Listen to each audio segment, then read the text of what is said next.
Hello everyone, how are you doing? I'm doing great because today we're discussing one of my favorite anime, Samurai Champloo. Specifically, the merits of Jin and Mugen, and which of the two is my favorite. You'll have to stay tuned till the end to find out the answer. Before I get into the meat of the issue, I have to make the obligatory statement that the music in this anime is brilliant.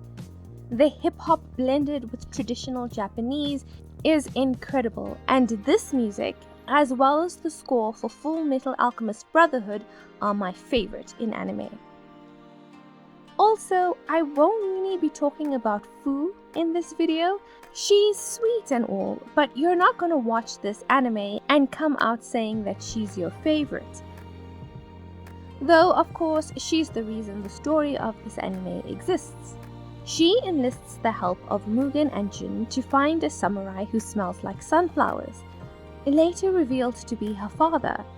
You know, I can't even bring to mind what a sunflower actually smells like. I'm not really a fan of the flower. The middle part is too big, and all those seeds make me want to rip off my skin. But anyway, my trypophobia is not the subject of this video. Mugen and Jin are the kind of bad boys that will steal from people, but when they see the damage their actions have caused, give it back. At the start of the series, Mugen is the easy favorite. He looks cool and sounds cool. Sounds familiar. Kinda reminds me of a tune I heard back when I was a little kid. Shout out to Steve Blum, who voices other faves Spike Spiegel, Makoto Shishio, and Kyohei Karuta.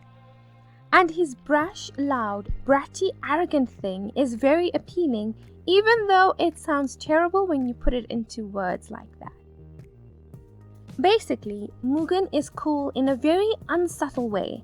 He takes up space and makes a big noise doing it. Jin, on the other hand, is cool in a subtle way, blending in, putting on the veneer of someone who is calm and collected.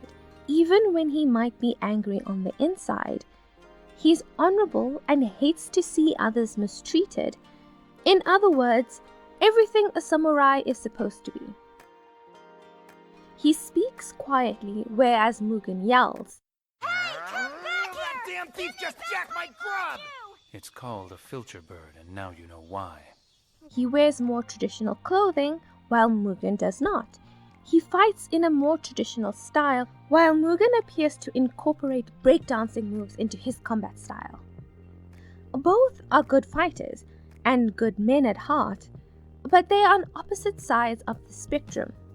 Old school and new school. And despite their differences, they both end up in the position of being executed for pissing off the wrong people. And because they're badasses, they escape their bonds and fight back. Fu assists them in getting away, and so they owe her, and for the rest of the series, our main leads are basically trying to get enough money for food and accommodation as they make their way across feudal Japan. We learn about Mugen's past first, when the trio stumbles across some of his old friends. He grew up on an island where criminals were banished to, and so has had a pretty rough upbringing, struggling and wheeling and dealing from the time he was a child, and having no real respectable role models in his life, leading him inevitably to a life of crime. When an operation goes wrong and his friends think he's been killed, he uses the opportunity to leave and start afresh on the mainland. When he is reunited with his friends, he's roped into one last deal, in which his old comrades plan to kill him. When Jin believes Mugen has been murdered, he avenges him, believing that someone more skilled and honorable, such as himself, should have been the one to end his life. In the end, Mugen, who is alive, leaves behind that old life and the girl who betrayed him, and continues on the journey to find the samurai that smells of sunflowers.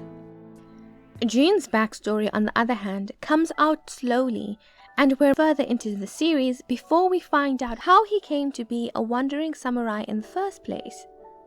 We find out that Jin killed his beloved master, reacting on instinct after the man tried to kill him. His master, who was not nearly as honorable and noble as his student, wanted to turn their dojo into a school for assassins, which Jin did not agree with, and so his death was ordered.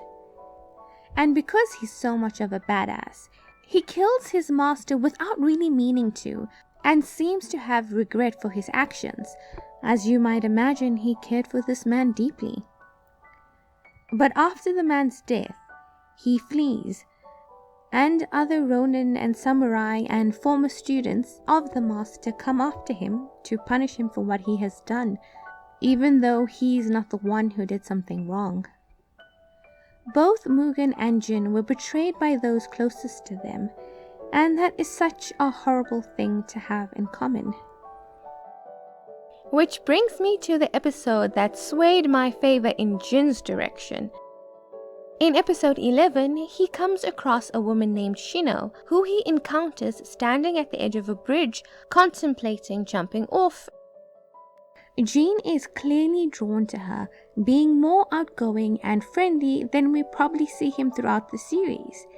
She even teaches him how to prepare eels, which sounds cute but ends up being really tragic because she's being forced to give up her life in order to sell herself to pay off her husband's debts. Shino was actually going to end her life, but because of Jin, she decides not to. Jin is immediately drawn to her. And I think it's safe to say the savior instinct inside of him is triggered by her plight. He ends up paying to spend the night with her. They talk and bond and share a special closeness that completely takes him over.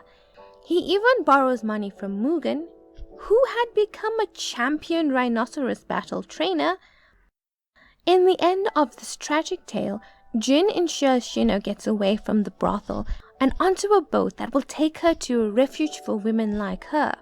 She goes alone, leaving him behind on the shore and taking a little piece of his heart with her.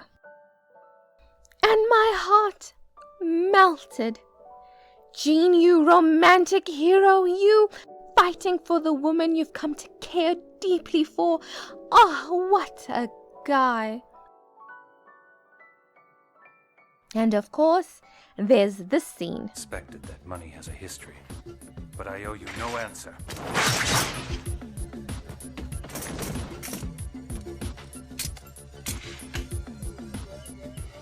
My back. Master Jin. Which comes after the trio finds a bag of counterfeit money and the boys run off to a red light district. Such randy young men they both are. While Mugen gets pulled into a whole other situation, Jin leaves his women of the night feeling good and satisfied. Mugen low-key behaved like a horny puppy with the undercover agent pretending to be a prostitute. However, she did promise to come back one day and marry him, so he's kind of engaged for the rest of the series. Mugen matures a lot through the series, particularly through his battles with the samurai killer, the blind assassin, and of course his old buddies from the island. And even though Jin is more of the typical hero type, Mugen is usually the one to save Fu when she inevitably lands herself in trouble, which happens several times.